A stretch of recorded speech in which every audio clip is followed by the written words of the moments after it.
Assalamualaikum warahmatullahi wabarakatuh. Dewan juri yang arif dan bijaksana yang saya hormati, Bapak dan Ibu guru para pembimbing yang saya hormati, serta teman-temanku yang berbahagia. Perkenalkan, nama saya Laila Zarmila Rahma dari SDN 1 Semanding, kelas 6. Di sini saya akan bercerita tentang kisah Nabi Musa alaihissalam. Nabi Musa alaihissalam adalah salah seorang nabi dari Bani Israel. Musa lahir di Mesir dan diperintahkan oleh Allah Subhanahu wa Ta'ala untuk berdakwah pada Raja Fir'aun yang zalim. Raja Fir'aun adalah raja Mesir yang sombong. Ia bahkan mengaku bahwa dirinya adalah Tuhan. Pada zaman itu, masyarakat negeri Bani Israel sangat mempercayai para peramal. Suatu hari, para peramal kepercayaan Fir'aun datang ke istana. Mereka mengatakan bahwa tak lama lagi akan lahir seorang bayi laki-laki dari Bani Israel. Kelak ketika bayi itu dewasa, ia akan menggantikan kekuasaan Fir'aun di Mesir. Para peramal juga mengabarkan bahwa mereka melihat sesuatu yang buruk akan menimpa Raja Fir'aun. Oleh karena itu, Fir'aun harus bersiap-siap. Mendengar hal tersebut, Fir'aun sangat marah. Ambil setiap bayi laki-laki yang lahir di tahun ini untuk dibunuh, perintah Fir'aun ke seluruh penjuru negeri. Yukabat, ibu Nabi Musa, sangat gelisah. Di tengah ketakutannya itu, ia mendapat perintah dari Allah Subhanahu wa Ta'ala untuk menghanyutkan bayi Musa ke sungai Nil. Hingga bayi Musa ditemukan oleh istri Raja Fir'aun, yaitu Siti Aisyah, dan diangkat menjadi anak. Musa kecil diasuh oleh keluarga istana sampai usianya beranjak dewasa. Di istana, Musa belajar banyak ilmu pengetahuan. Semakin bertambahnya usia Nabi Musa, Allah Subhanahu wa Ta'ala lalu mengangkat Nabi Musa menjadi Rasul.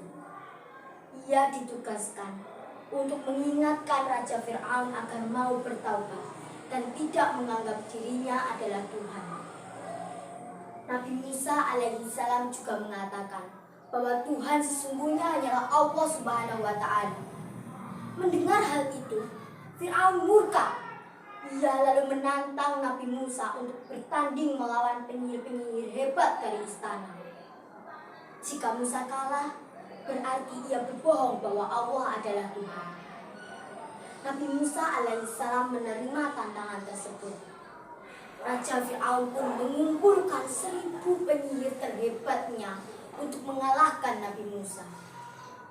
Hari pertandingan pun tiba. Para penyihir itu lalu bekerja sama. Mereka melemparkan tali yang banyak. Seketika tali itu berubah menjadi ular berbisa. Fir'aun yang menyaksikan pertandingan ini dari singgasana pun merasa bangga. Ia yakin Musa tak mampu menandingi kehebatan penyihir-penyihir hebat istana. Melihat banyaknya ular berbisa, Nabi Musa alaihissalam pun tertegun sejenak. Ketakutan sempat muncul di benaknya. Tapi malaikat Jibril membisikkan pada Musa agar ia tidak takut. Lalu Jibril menuntun Musa agar ia melemparkan tongkat yang ada di tangannya. Apa yang terjadi?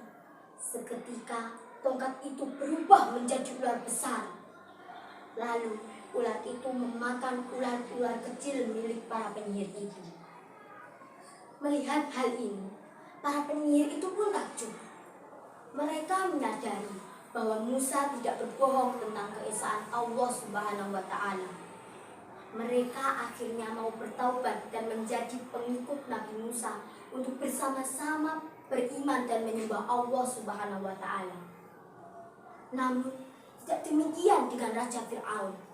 Ia malah semakin murka dan tidak mau beriman kepada Allah Subhanahu wa Ta'ala. kabar kebenaran dakwah Nabi Musa alaihissalam bahwa Allah Subhanahu wa Ta'ala adalah satu-satunya Tuhan semakin menyebar ke penjuru negeri. Pengikut Nabi Musa untuk menyembah Allah pun semakin banyak. Fir'aun pun gusar dibuatnya.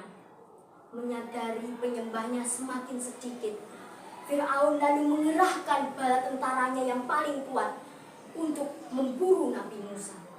Kali ini ia akan membunuh Musa. Hingga kemudian Musa mendapat perintah dari Allah Subhanahu wa Ta'ala untuk membawa seluruh Bani Israel pergi dari Mesir menuju tanah Kan'an. Kan'an adalah asal leluhur Bani Israel yang berada di sebelah timur Mesir.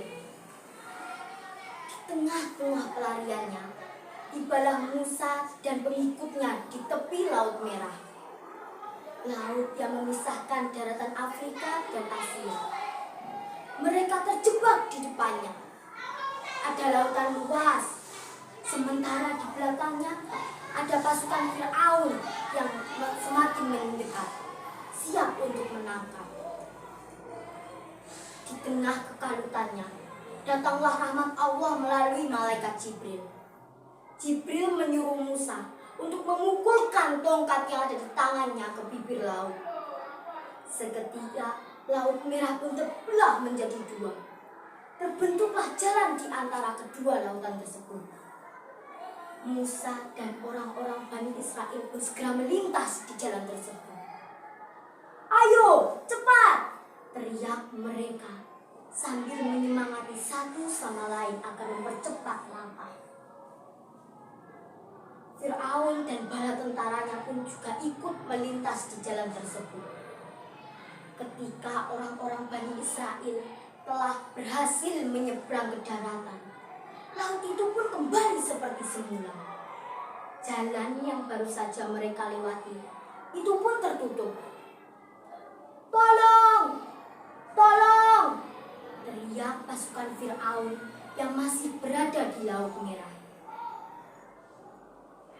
Gelombang besar lautan dengan cepat menggulung mereka. Fir'aun dan pasukannya pun mati tenggelam di Laut Merah. Allah Subhanahu wa Ta'ala telah mengakhiri kekejaman dan kezaliman Fir'aun di muka bumi.